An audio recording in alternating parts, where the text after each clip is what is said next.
Dear students, आप सभी का बहुत बहुत स्वागत है। इस वीडियो में आप रीतिकाल से संबंधित महत्वपूर्ण जानकारी प्राप्त करेंगे। इस वीडियो में देख रहे हैं रीतिकाल की परिभाषा, रीतिकाल का नामकरण, रीतिकाल का वर्गीकरण, रीतिकाल के कवि और उनकी रचनाएं। रीतिकाल की समय सीमा आचार्य रामचंद्र शुक्ल ने संवत 1700 से संवत 1900 तक मानी है। आइए देखते हैं रीतिकाल के विषय में। सबसे पहले देखते हैं रीतिकाल किसे कहते हैं, और वीडियो को देखने से पहले कृपया चैनल को सब्सक्राइब कर लीजिए और वीडियोज को शेयर जरूर कीजिए। और रीतिकाल की विशेषताएं विस्तार पूर्वक देखने के लिए अगला वीडियो जरूर देखें। आइए देखते हैं रीतिकाल किसे कहते हैं। रीति शब्द का अर्थ क्या है? रीति शब्द का अर्थ है प्रणाली, पद्धति, मार्ग, पंथ, शैली, लक्षण आदि। संस्कृत साहित्य में रीति का अर्थ होता है विशिष्ट पद रचना। सर्वप्रथम वामन ने इसे काव्य की आत्मा घोषित किया। यहाँ रीति को काव्य रचना की प्रणाली के रूप में ग्रहण करने की अपेक्षा प्रणाली के अनुसार काव्य रचना करना रीति का अर्थ मान्य हुआ। आइए अब देखते हैं रीतिकाल की परिभाषा। रीतिकाल से आशय ऐसा काव्य जो अलंकार, रस, गुण, ध्वनि, नायिका भेद आदि की काव्य शास्त्रीय प्रणालियों के आधार पर रचा गया हो और इनके लक्षणों के साथ या स्वतंत्र रूप से इनके आधार पर काव्य लिखने की पद्धति ही रीति नाम से विख्यात हुई। और यह पद्धति जिस काल में सर्वप्रधान रही उसे ही रीतिकाल कहते हैं। आइए अब देखते हैं रीतिकाल का नामकरण। रीतिकाल को भिन्न भिन्न नामों से साहित्यकारों ने संबोधित किया है। भिन्न भिन्न नाम साहित्यकारों ने दिए हैं, तो आइए देखते हैं। सबसे पहले जॉर्ज ग्रियर्सन ने रीति काव्य कहकर संबोधित किया है। रीतिकाल को रीति काव्य नाम दिया है। मिश्र बंधु ने अलंकृत काल नाम दिया है। एडविन ग्रीव्स ने एलाबोरेटिव पीरियड कहा है। एलाबोरेटिव पीरियड एडविन ग्रीव्स ने कहा है। रामचंद्र शुक्ल ने रीतिकाल और उत्तर मध्यकाल नाम दिया है। रमाशंकर शुक्ल रसाल ने कलाकाल कहा है। बाबू श्याम सुंदर दास ने रीति ग्रंथों का युग कहा है। डॉक्टर रामकुमार वर्मा ने रीतिकाल कहा है। विश्वनाथ प्रसाद मिश्र ने श्रृंगार काल और उत्तर मध्यकाल नाम दिया है। हजारी प्रसाद द्विवेदी ने रीतिकाल कहा है। डॉक्टर हरिश्चंद्र वर्मा ने रीतिकाल कहा है। डॉक्टर नगेंद्र ने रीतिकाल नाम दिया है। डॉक्टर बच्चन सिंह ने रीतिकाल नाम दिया है। और रामस्वरूप चतुर्वेदी ने भी रीतिकाल नाम दिया है। डॉक्टर राम खिलावन पांडे ने संवर्धन काल कहा है। डॉक्टर गणपति चंद्र ने अपकर्ष काल कहा है। डॉक्टर भागीरथ मिश्र ने रीति श्रृंगार युग नाम दिया है। डॉक्टर राम प्रसाद मिश्र ने शास्त्रीय काल कहा है। नागरी प्रचारणी सभा द्वारा काशी श्रृंगार काल नाम दिया गया है। त्रिलोचन ने अंधकार काल कहा है। F.E.K. ने चारणी काल कहा है। सूर्यकांत शास्त्री ने लालित्य युग कहा है। चतुरसेन शास्त्री ने अलंकृत काल नाम दिया है और विश्वनाथ त्रिपाठी ने रीतिकाल कहा है। चतुरसेन शास्त्री ने अलंकृत काल कहा है, विश्वनाथ त्रिपाठी ने रीतिकाल और शंभुनाथ सिंह ने हास काल कहा है। सत्यकाम वर्मा ने काव्य विलास युग कहा है। राम अवध द्विवेदी ने रीति शाखा काल कहा है।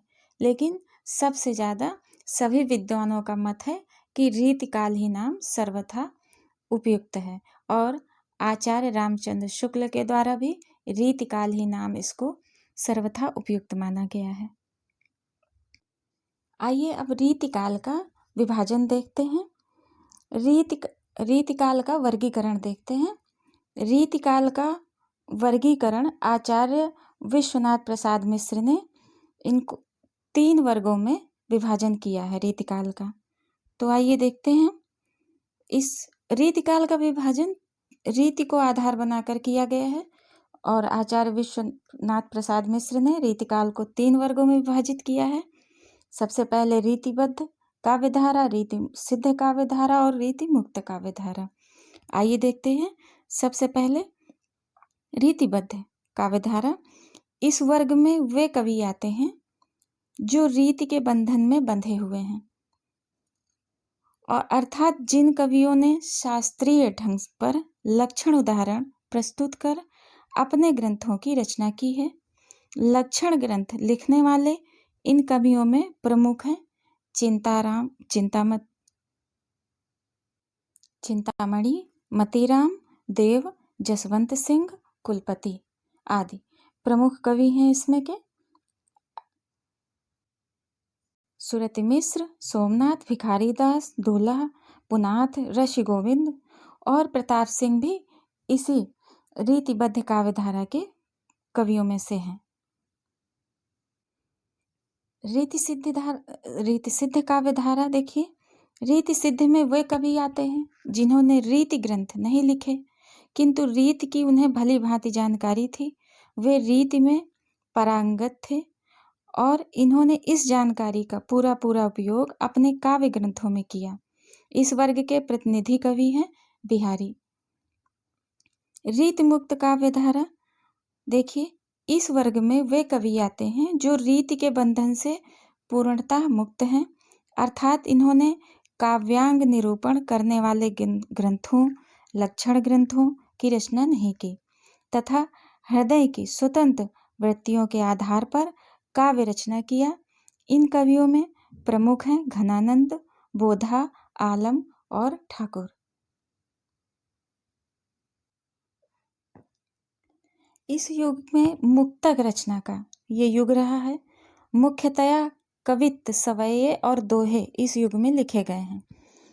इस युग के कवि राजा के आश्रय में रहते थे, इसलिए इनकी कविता अधिकतर, इनकी रचनाएं दरबारी रही हैं, जो आप इनकी रचनाओं में देख सकते हैं। इस काल में कुछ गद्य रचनाएं भी लिखी गई हैं जो ब्रज और खड़ी बोली के मिश्रण के रूप में लिखी गई हैं, और जिनको आप 84 वैष्णव की वार्ता और 252 वैष्णव के जो रचनाएं हैं इनमें आप इसका प्रभाव देख सकते हैं। आइए देखते हैं रीतिकाल के कवि और उनकी रचनाएं।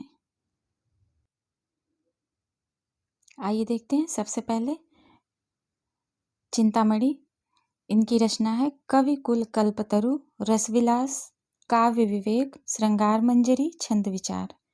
मतीराम की रचनाएं हैं रसराज, ललित ललाम, अलंकार पंचाशिका, वृत्त कौमुदी। राजा जसवंत सिंह की रचना है भाषा भूषण। भिखारीदास की रचना है काव्य निर्णय, श्रृंगार निर्णय। याकूब खां की रचना है रस भूषण।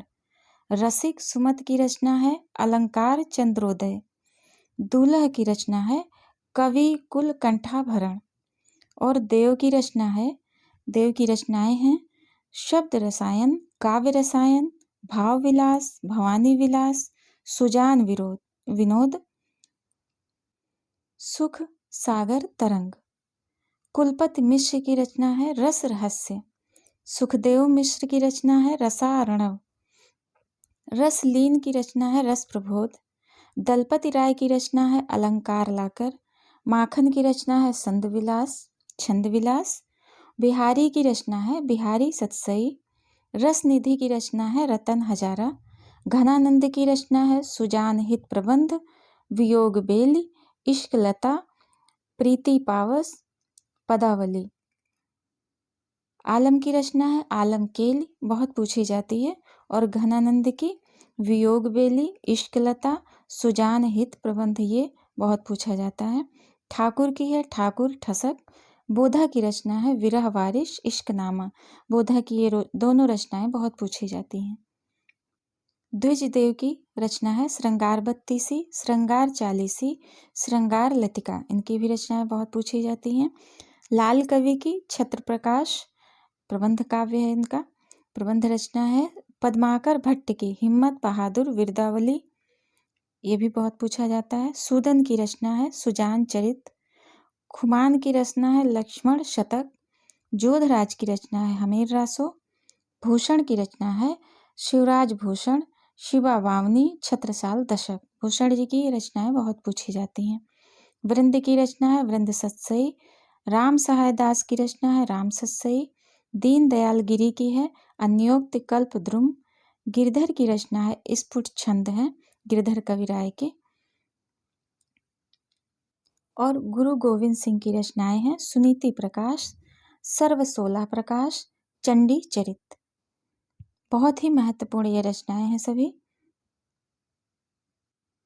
डियर स्टूडेंट्स, वीडियो देखने के लिए बहुत बहुत धन्यवाद।